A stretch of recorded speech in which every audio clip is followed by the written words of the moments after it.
কালো গায়ের রং নিয়ে জন্মেছিল মেয়েটা। বাবা নাম রেখেছিলেন কৃষ্ণকলি। আমাকে ভালোবাসো তো? বাসি। ভালো তো তুমিও আমাকে বাসো। আমি তো তার দোহাই দিয়ে তোমাকে কিছু বদলাতে বলিনি। আমি নিজের জন্য কিছু বলিনি। সমস্যাটা আমার মায়ের। আমার গায়ের রং, আমার সমস্যা নেই, এদিকে তোমার মায়ের সমস্যা হয়ে গেল। ইউএসএতে আমার থাকার ব্যবস্থা ডরমেট্রিতে হয়েছিল। সেখানে আমি ছাড়াও 3টে ছেলে থাকতো। একদিন রাতে মায়ের সামনেই আমাকে অ্যানুয়ালি রেপ করে ওরা।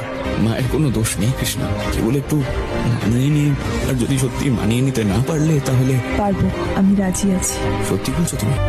এই 3 মাস ধরে বহুদিন পর খোলা জানলার মতো কৃষ্ণার গায়ের জমাট কালো রং পাল্টে গেল একটু একটু করে। আজ কৃষ্ণার বৌভাত।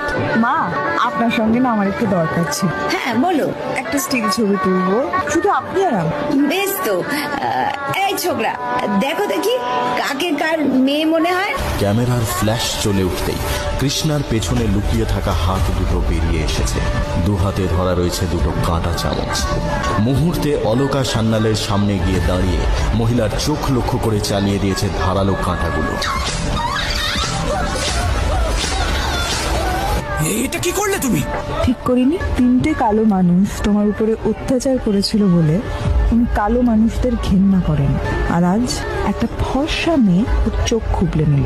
এবারে উনি বুঝবেন যে মানুষের গায়ের রং দেখে তার দোষ গুণ বিচার হয় না। যন্ত্রণা হচ্ছে না মা? ওই রেকর্ড হচ্ছে সবাই এই ভিডিওটা দেখবে আর বুঝবে যে কালো লোকও খারাপ হতে পারে, আবার সাদা লোকও খারাপ হতে পারে।